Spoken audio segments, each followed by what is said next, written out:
말씀은 고린도전서 15장 1절에서 11절까지 함께 공부하시겠습니다.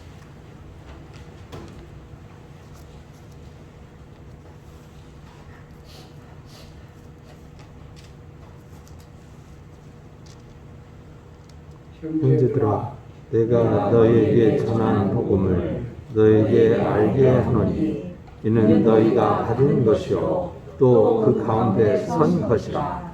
너희가 만일 내가 전한 그 말을 굳게 지키고 헛되이 믿지 아니하였으면 그로 말미암아 구원을 받으리라.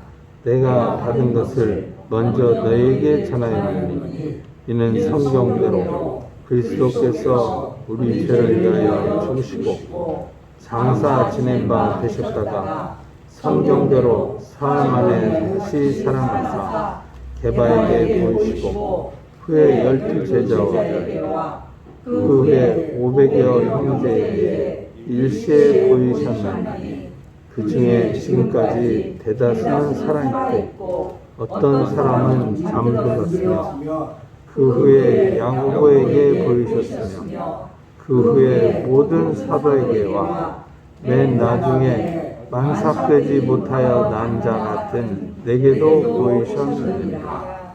나는 사도 중에 가장 작은 자라. 나는 하나님의 교회를 박해하였으므로 사도라 칭함 받기를 감당하지 못할 자니라. 그러나 내가 나 된 것은 하나님의 은혜로 된 것이니 내게 주신 그의 은혜가 헛되지 아니하여 내가 모든 사도보다 더 많이 수고하였으나 내가 한 것이 아니오 오직 나와 함께 하신 하나님의 은혜로라. 그러므로 나나 그들이나 이같이 전파하매 너희도 이같이 믿었느니라. 아멘.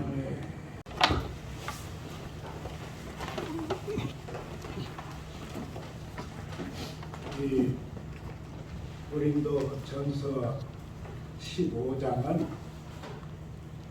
아주 중요한 성경입니다. 그래서 바울은 이 한 장 속에 58절이나 되는 그런 일종의 논문과 같은 것이죠. 그것을 써 넣었습니다. 그런데 그 중에 오늘 우리가 읽은 1절에서 11절은 이 부활에 대한 증거를 하는 이 증인이 누구냐 하는 걸 밝혀요. 그래서 이런 순서대로 말합니다. 내가 전한 복음, 그 복음을 잘 그대로 지킨다면 구원을 얻을 것이다.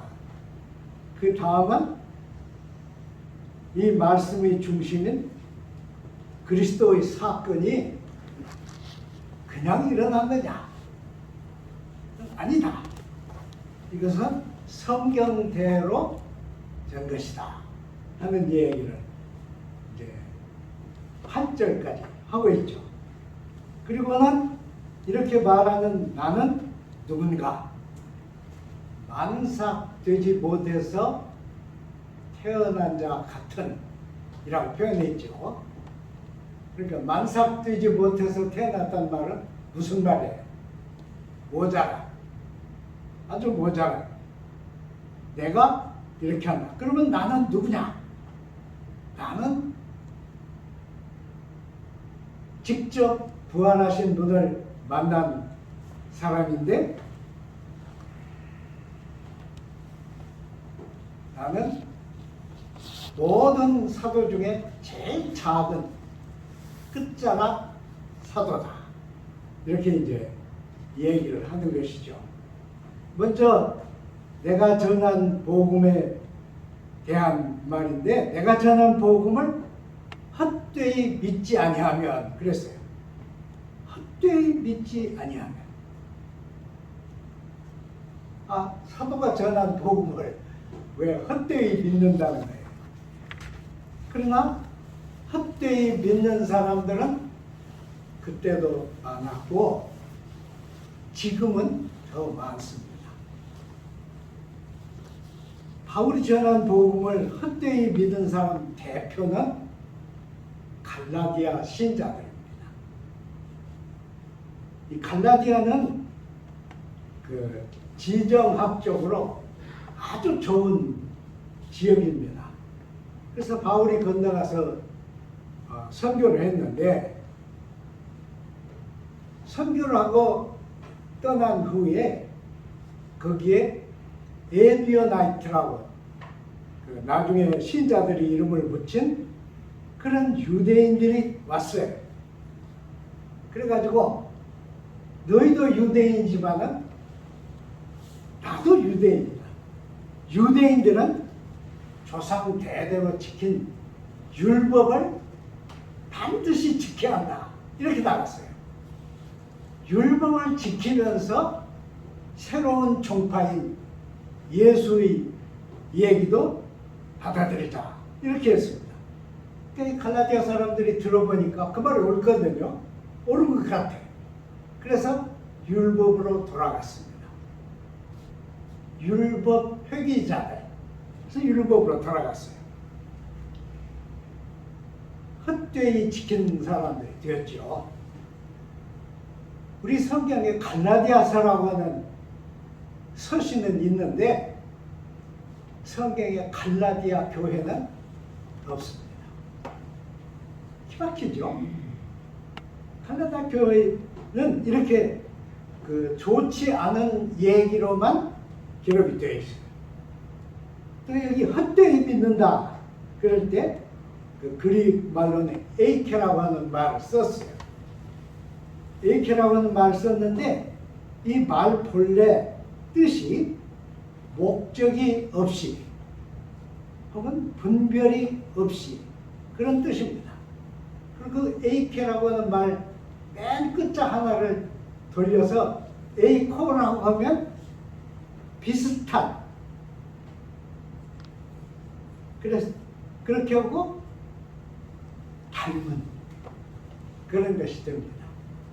그러니까 헛되이 믿는 믿음은 뭘까요? 믿음 같은 불신입니다. 믿음 같이 보여. 그런데 하나님과 관계된 믿음은 아닙니다. 그러니까 비슷하게 믿는 것. 비슷하게 믿다. 어느 시대가 가장 그 말에 어울릴 것 같습니까? 비슷하게 믿는다. 이렇게 헛되이 믿은 이 사람들은 구원과 연관이 없다. 이런 말일 것 같아요. 그러나 그렇게 엄정하게 말하지는 않습니다. 믿음 같이 보이는데 실제 믿음은 없는, 그러니까 유사 형태의 신앙입니다. 지금 우리나라는 세계에서 가장 기독교가 활발한 그런 나라입니다. 그런데 정말 어렵죠. 어떤 분이 서울로 이사를 가면서 제게 이렇게 부탁을 했어요. 목사님, 제가 서울에 가서 어느 지역에 사는데 그 지역 교회 가운데 잘못된 물 들지 않고 믿을 만한 교회를 두 곳만 택해 주시죠. 그러면 그 교회에 나가서 보고 분위기에 맞춰서 그 교회를 다니겠습니다. 그랬어요. 그래서 제가 우리 교단 그 주소록을 펴놓고 쭉 봤어요. 어느 교회를 소개를 해줄까? 좀 건방진 말 같지만은 어떤 교회가 팍 떠오르질 않아요. 엄청 교회는 많은데 떠오르질 않아요. 그러면 침례교회는 괜찮을까? 없어요. 그러면 우리 형제 교단인 합동 측은 어떨까? 별로 제가 잘 모르기도 하지만은 특별히 이렇게 추천을 할 만한 교회가 없어요. 그래서 제가 편지를 썼어요. 그 근처에 있는 교회들 중에 큰 교회 말고 중간쯤 되는 교회들 몇 개만 적어서 보내봐라. 그럼 내가 그 근처에 있는 목사님에게 물어보겠다. 그랬더니 몇 개를 적어 보냈어요. 제가 추천한 교회는 조그마한 그리고 가난한 사람들만 모인 교회였습니다. 근데 그분이 그 교회에 나가 보고 이렇게 말했습니다.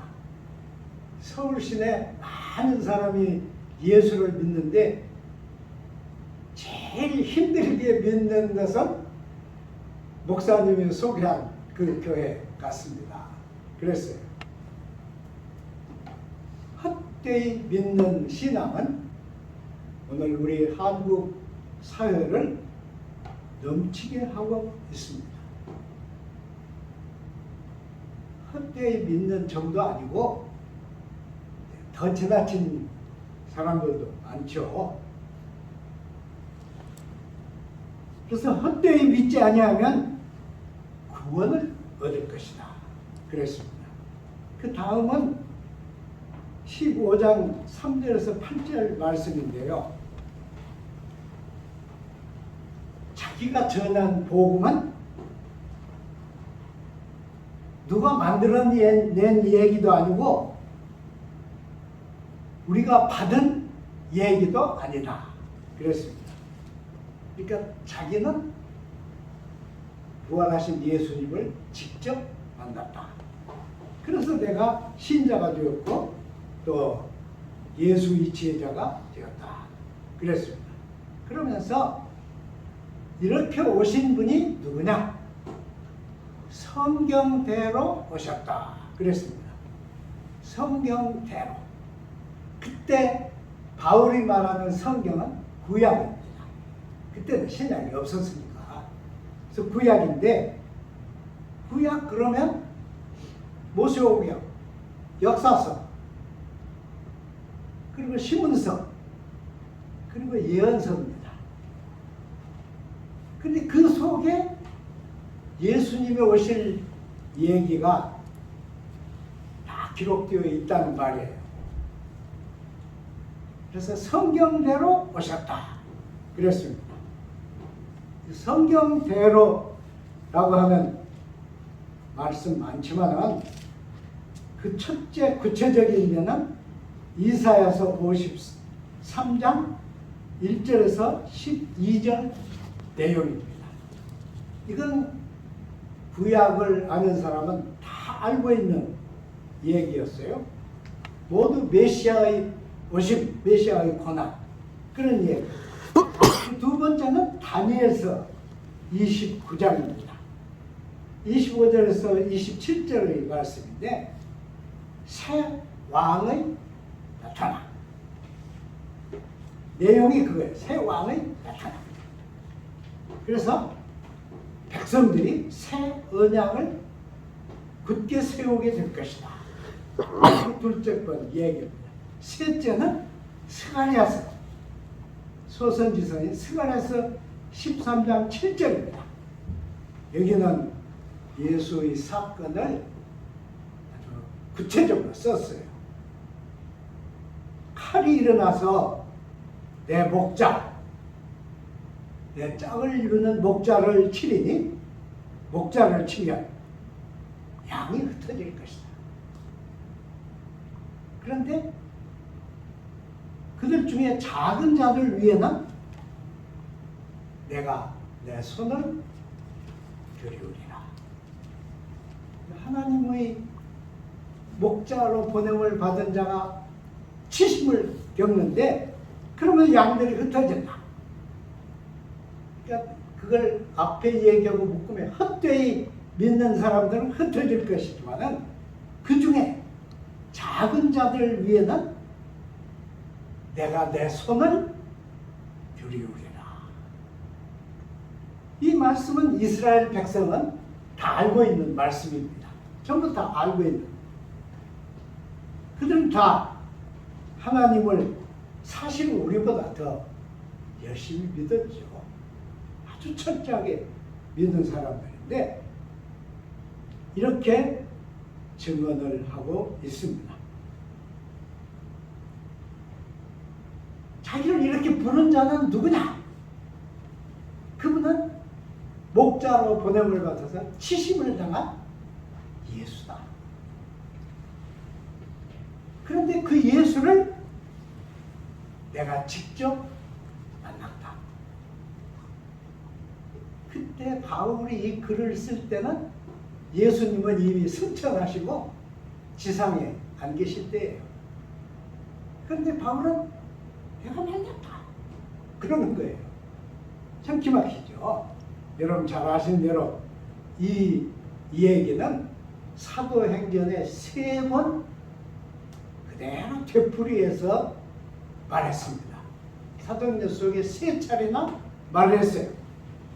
그 첫 번째 얘기는 자기가 그리스도인들을 색출하기 위해서 시리아의 수도 다메섹에 가다가 겪은 일, 그 얘기를 쭉 한 것입니다. 그런데요, 여러분, 예수의 12제자들은 우리가 그냥 그 사람들을 사도라 그러죠. 근데 이들은 다 예수님에게 직접 부름을 받은 사람들입니다. 제가 신학교 가려고 노회 시험장에 갔는데 그 시험관 목사님들 나이 지긋하신 분들이 쭉 앉아 계셨는데 왜 너는 신학교 가려고 하느냐 그렇게 물으셨어요. 제가 대답을 아주 잘못했어요. 내가 예수님을 만나서 예수님이 너 신학교 가라 그랬다고 했더니 이 어른들 얼굴이 막 다 달라졌어요. 그래가지고 그 중에 몇 분은 고개를 쌀쌀 흔드는 거예요. 광신자라는 거죠. 이 광신자, 너 같은 놈은 신학교 가면 안 되겠다.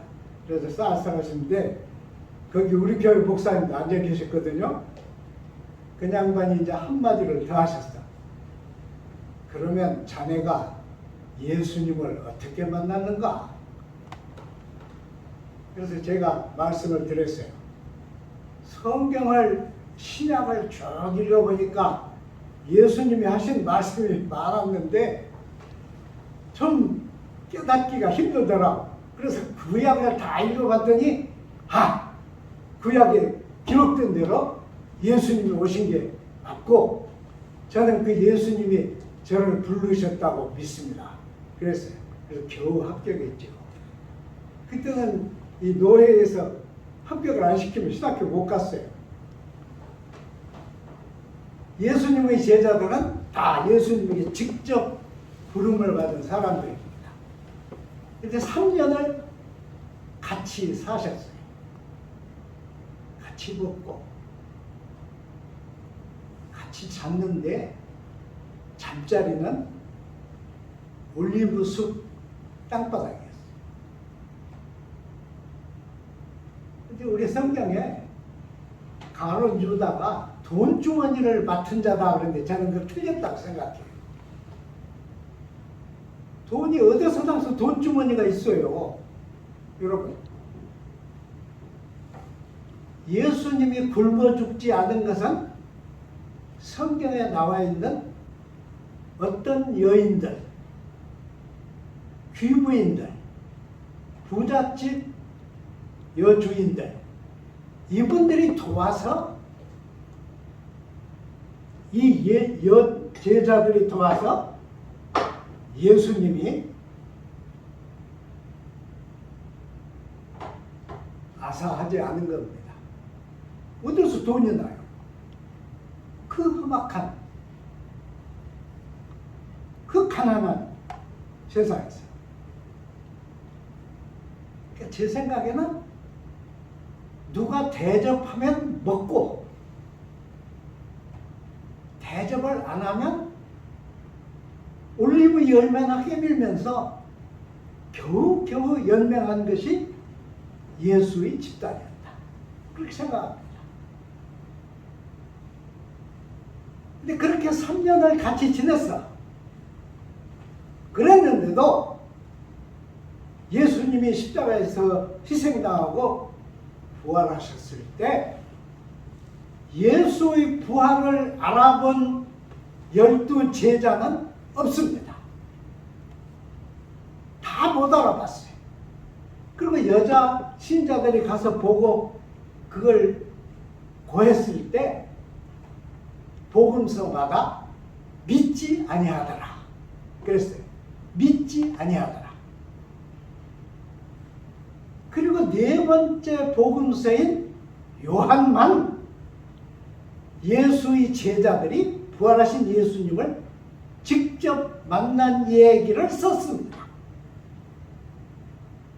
그것도 제자들이 예수님 찾아가서 만난 게 아니고 문을 잠그고 있는데 예수님이 나타나셔서 너희에게 평강이 있을지어다.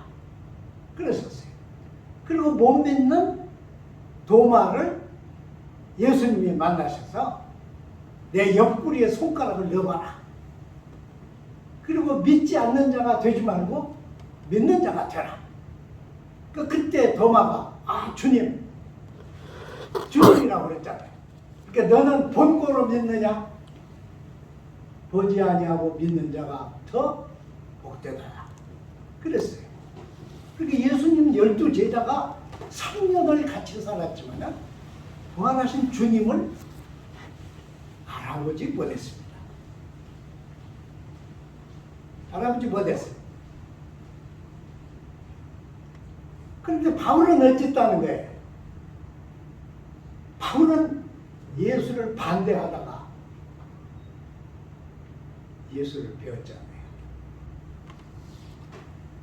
그리고 일주일 동안 음식도 먹지 못하고 눈도 보지 못하고 그랬습니다. 그러다가 깨어났는데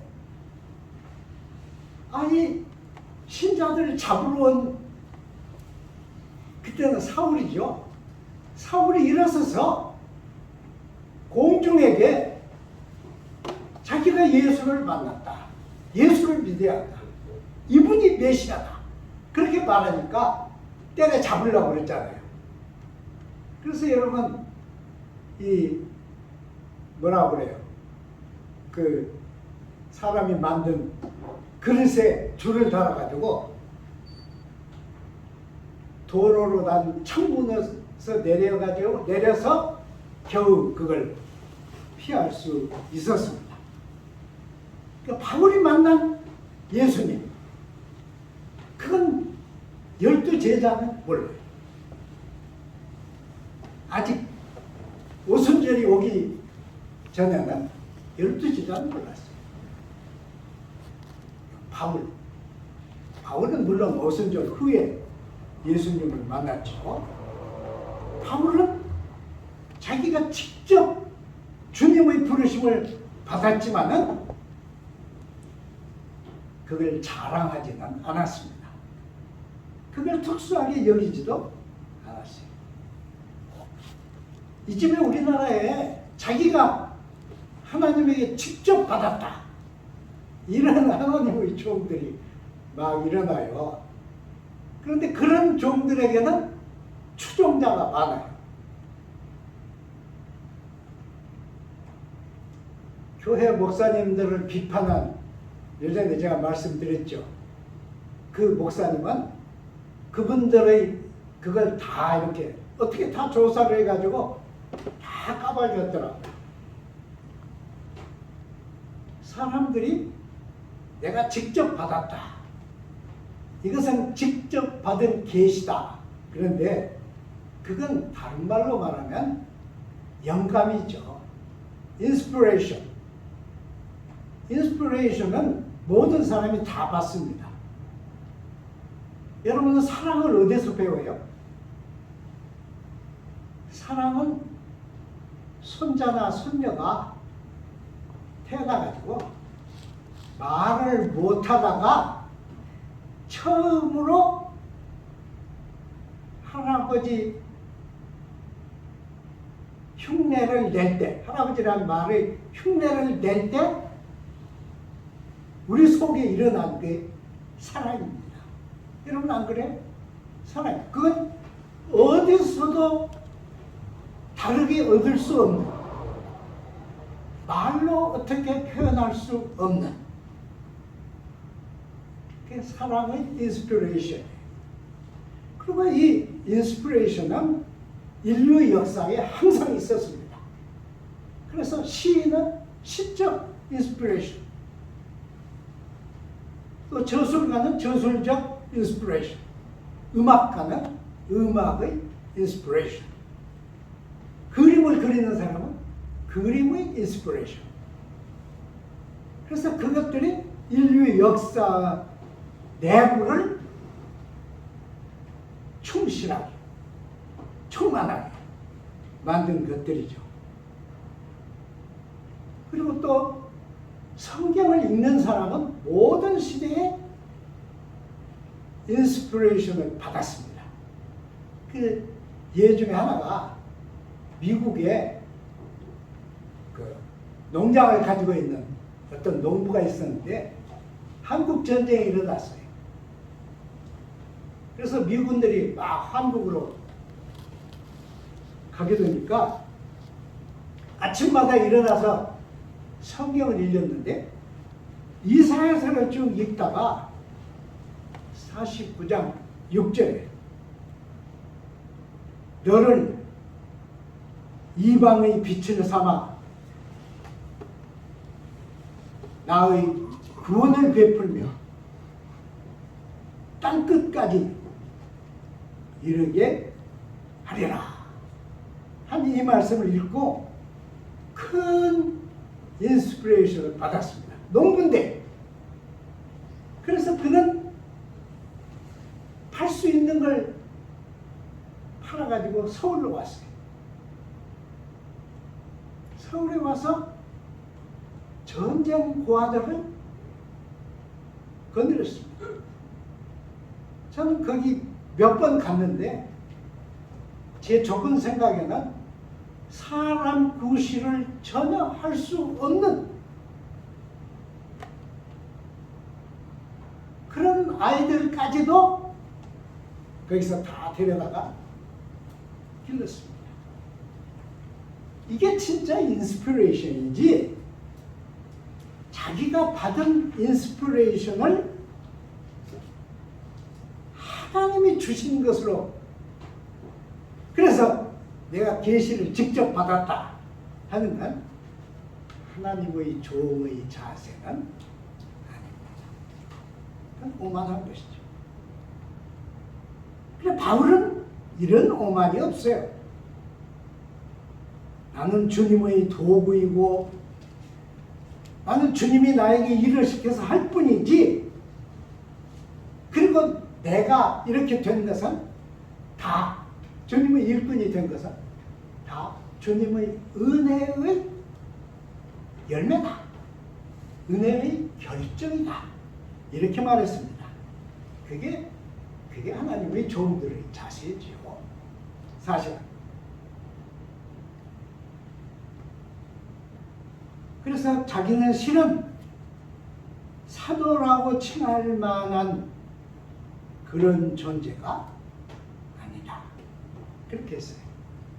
나는 사도라고 칭할 만한 그런 사람이 아니다. 제가 느끼기는, 이 속에는 저도 들어가지만은 제가 느끼기는 기독교 타락의 시작은 기독교 교인들의 타락이 아니고 기독교 지도자들의 타락이었습니다. 기독교 지도자들의 질에 따라서 교인은 형성됩니다. 아무리 대단한 교인들이 보이더라도 어떤 교회도 지도자의 영적 수준을 뛰어넘는 신자는 나오지 않습니다. 여러분 그걸 잘 아셔야 돼요. 저는 이 집에 특히 이런 생각을 많이 하는데요. 처음에 예수를 믿은 사람들은 겸손했어요. 그리고 거짓말도 못했어요. 너 예수 믿느냐 하면 아니라고 하면 살아나는데 아니라고 못했어요. 그래서 다 죽었습니다. 그래도 거짓말을 안 했습니다. 근데 이제 교회가 자꾸 여러 군데 생기고 교회에 막 지성인들이 모이고 그래서 지성인 대표가 교회 지도자가 되니까 높은 글로 쓴 말들이 나왔고 그러면서 이 교회 지도자들은 바울과 같은 자리는 쳐버리고 높은 데로 올라갔어요. 높은 데로. 그래서 주님이 받으셔야 할 영광을 자기들이 차지했습니다. 이것이 기독교가 타락하고 교회가 타락한 원인입니다. 여러분 성경 보시면 여기에 바울이 이렇게 말했어요. 나의 나된 것. 15장 10절이죠. 15장 10절. 나의 나된 것. 이것은 그 원래 쓰여 있는 그 글로 보면 에고 호 에이미 그랬어요. 에고 호 에이미. 호는 정관사. 그러니까 나라고 하는 나 이런 뜻이에요. 근데 이즘에 이 교회 그 성직자들이 쓴 글에 보면 나의 나된 것 그래서 많이 써요. 그 우리 개정교회에 계시던 그 훌륭한 처녀 권사들 몇 있죠. 한 사람은 김정년, 한 사람은 윤미라. 그런데 윤미라 권사님이 이즘에 나의 나된 것 그런 책을 썼더라고요. 그 책이 제게 다 나와서 읽어봤는데 보통 사람들은 나의 나된 것 그럴 때 내가 이 수준에 오른 것 이런 뜻으로 씁니다. 근데 바울은 그런 뜻이 아닙니다. 나의 내 모습 그런 뜻이에요. 나의 내 모습. 그러니까 나의 나된 것. 그것은 전적으로 주님의 은혜였지 내가 어떤 자리를 가진 것은 아니다. 이렇게 했어요. 그래서 나는 사도라고 부르기에도 맞지 않다. 내가 목숨을 걸고 선교에 동참하는 것도 그렇게 자랑스러운 건 아니다. 주님이 하신 일이다. 그리고 자기 존재라는 것은 전적으로 하나님이 베푸신 은혜다. 그러니까 여기는 바울은 자기를 절대로 그 동일시하지 않아요. 나는 불림을 받아서 일을 했을 뿐이지. 그래서 이렇게 말했잖아요. 고린도전서 9장 16절에 보면 내가 복음을 전할지라도 자랑할 것이 없으면 내가 부득불 할 일입니다. 만일 내가 복음을 전하지 아니하면 내게 화가 있을 것이로다. 그렇습니다. 그리고 17절에 나는 사명을 받았노라. 그러니까 이 말들 속에는 자기를 높이는 것이 하나도 없어요. 만약 기독교 이 지도자들이 다 이랬다면 교회가 타락하지도 않았을 것이고 세속 세력에 밀려나지도 않았을 것입니다. 참 답답한 일이에요. 제가 이런 깨달음을 신학교 다닐 때 했어야 하는데 너무 늦었죠. 너무 늦게 깨달았죠. 왜 이렇게 됐을까? 데살로니가서 5장 19절에 보면 성령을 소멸치 말라 그랬습니다. 우리 한번 다 같이 몇 명 안 되죠. 우리 한번 다 같이 합시다. 성령을 소멸치 말라. 소멸치 말라. 여기는 제 이 목사가 와야겠어. 우리 이 목사라고 저기 은퇴한 목사 있는데요. 그 사람 누가 기도하면 막 아멘 소리를 너무 크게 해가지고 기도가 끊어져 버려요. 놀래가지고. 그래서 그 사람이 우리 교회에 와 있으면 설교할 맛이 날 거예요. 막 반주를 넣어요. 반주를. 아멘! 막 이러는데 여러분 목소리 작다는 뜻이에요. 한 번 더 해요. 한 번. 성령을 소멸치 말라. 이게 기가 막힌 얘기예요. 성령은 위에 계신 하나님의 영이고 스스로 오시지만은 성령과 관계하는 인간이 성령을 소멸할 수 있다는 뜻입니다. 인간이 소멸할 수 있어. 왜? 성령은 강요를 안 해. 그래서 인간에게 집니다. 그런데 이 지도자들이 성령을 잃은 것이에요. 성령을 잃은 까닭에 이런 일들이 생긴 것입니다. 아, 정말 한탄스러운 일입니다.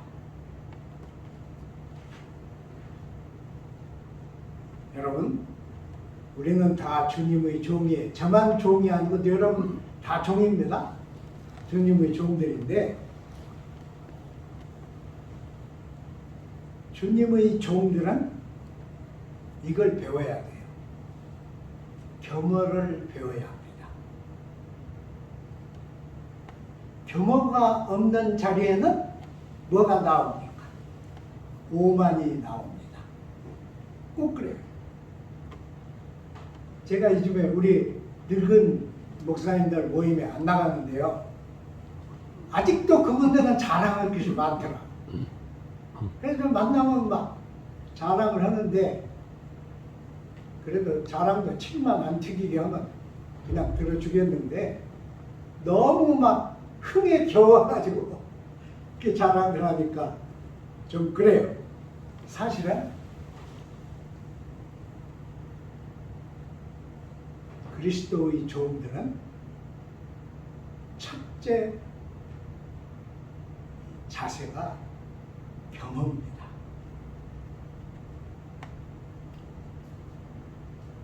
겸허하고 비루함, 유약함, 열등감과는 차이가 납니다. 유약함, 열등감, 비루함은 사람을 너절하게 만듭니다. 그러나 겸허는 안 그렇습니다. 겸허는 우리 각 사람에게 그리스도의 품격을 조성합니다. 제가 서울 가서 잠깐 일할 때 어떤 날 머리가 하얀 분이 찾아왔어요. 그래가지고 아, 목사님 군산에서 오셨어? 나 군산산이야? 그러시는 거예요. 깜짝 놀랐어요. 목소리는 이북말인데 나 군산산이야? 그러는 거예요. 그래서 놀래가지고 아니 목사님 부산에 계시는 그 큰 교회 목사님인데 목사님 부산에서 지금 목회하시잖아요. 이북에서 피도 났잖아요. 그러니까 맞아. 이북산인데 제2 고향이 군산이야. 일사후퇴 때 배에다 실은 사람들 중에 하나야. 우리가 탄 배는 군산항에 내렸는데 내리고부터 아무것도 먹을 것이 없어. 그래서 걷고 걸어가지고 간 것이 옥산이었대. 농촌이잖아요. 그래서 어떤 농가에 들어가서 밥 좀 달라고 그랬대. 그러니까 사람들이 막 이 간첩인가? 그래가지고 그러는데 사실대로 말했대. 네, 사실은 이북에서 지금 피난선에서 내렸는데 내리고 아무것도 못 먹었습니다. 근데 막 된장국에 막 밥에 주는데 자기는 그 군산에서 처음 먹은 밥이 일생 잊혀지지 않는다. 그러면서 자기는 교회에서 이 사례비 받은 거 한 푼 안 씁니다. 그랬어요. 그 밥.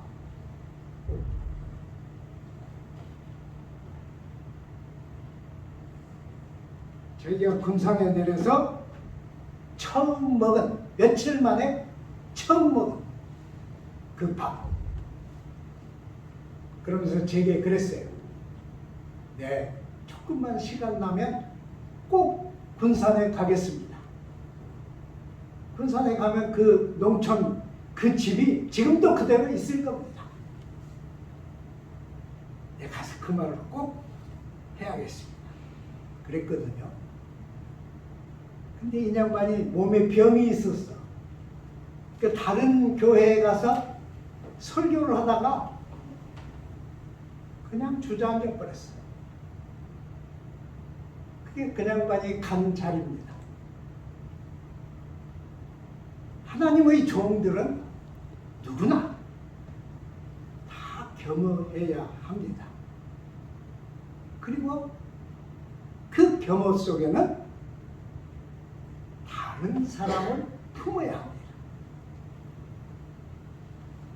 이 다른 사람을 품는 그 포용성 그것 자체가 그리스도와 공유하는 성품.